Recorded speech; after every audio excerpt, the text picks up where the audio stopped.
In a poor village, one woman longed for more. She wanted food, riches, a better life for her children. Then came the whisper of Mr. Rich. But he was no man. He was a serpent in the shadows. He gave her gold and took her soul. When the truth came out, she lost everything: her family, her home, her dignity. Beware, the price of riches is always too high.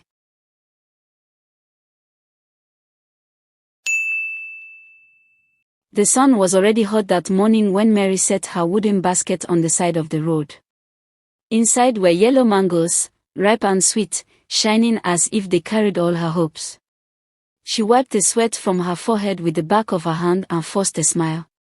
She had to sell. She had to bring something home for her children. Life in the small village had never been easy. Mary's husband, John, worked hard in the fields. He woke before the first light, his back bent from the weight of endless labor, yet no matter how much he tried, money was never enough. Their 2 children, Anna and Peter, were growing fast, and Mary's heart ached each night when she looked at them sleeping on empty stomachs.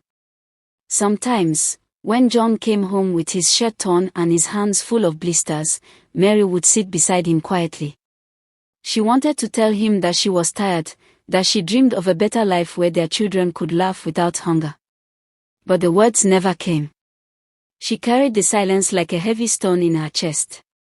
One afternoon, as she arranged her mangoes, her old friend Grace stopped by.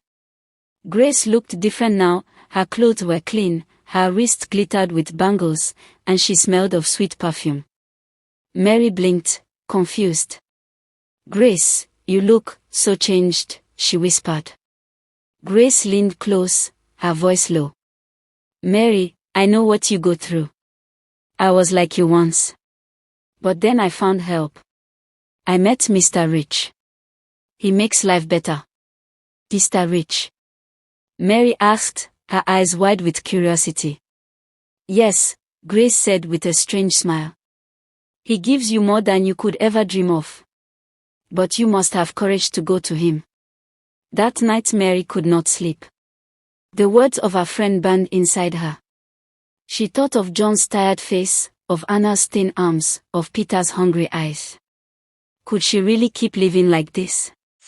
The next morning, before the sun was up, she decided. She would go and see this Mr. Rich. What Mary did not know was that Mr. Rich was no man.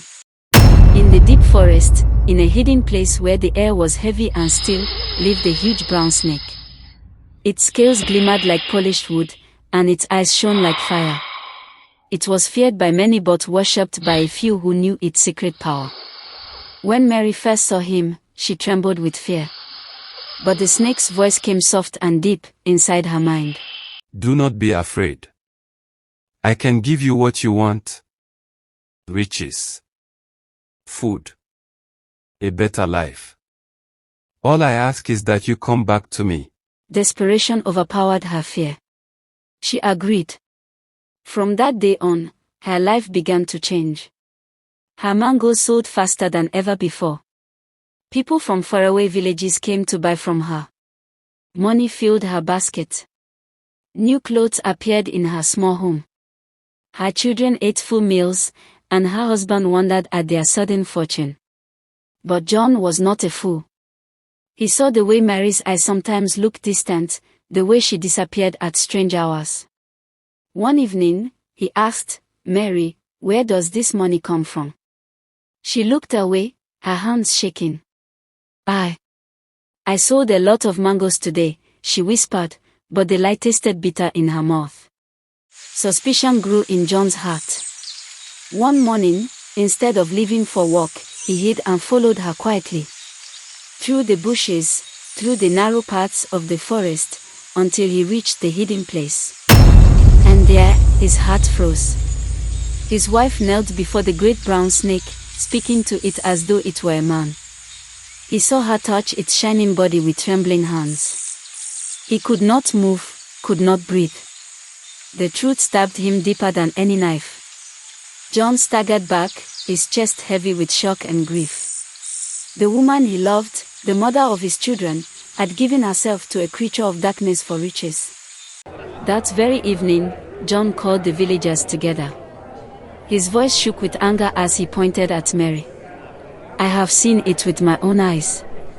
My wife has betrayed me. She goes to the forest to lie with a snake. That is where her riches come from. The crowd gasped in horror.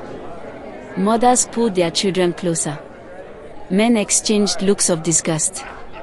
The chief of the village stood tall and declared, such a woman has brought shame upon us all. She cannot stay among us. The people moved as one. They pushed Mary to the ground. Dust rose around her as voices shouted, "Leave! Leave this place!" Anna and Peter clung to John, their little faces pale with confusion and fear. Mary stretched out her hands toward them, but they turned away, guided by their father's arms. Tears streamed down her cheeks as she cried, "Please, forgive me. I only wanted a better life for you." But no one listened. The villagers chased her to the edge of the land, their voices cold, their eyes burning with anger. And just as suddenly as her secret was exposed, everything vanished. The gold, the fine clothes, the overflowing baskets, all disappeared as though they had never existed. The children's laughter, the husband's love, the respect of her people, gone. Mr. Rich was nowhere to be found. The snake had slithered back into the shadows, leaving her with nothing but shame. Mary walked into the night alone, broken, and empty. Yet in her sorrow, a bitter truth shone clear: shortcuts to happiness always end in pain. Riches gained in the wrong way will never last. Her story remained in the village as a warning for years to come. Mothers told their children, do not be like Mary. Work hard, be patient, and stay faithful to what is right. A good name is worth more than silver and gold. And though Mary lost everything, her life carried a lesson that outlived her shame. True wealth is not in what you gain, but in what you keep, your dignity, your family, and your peace.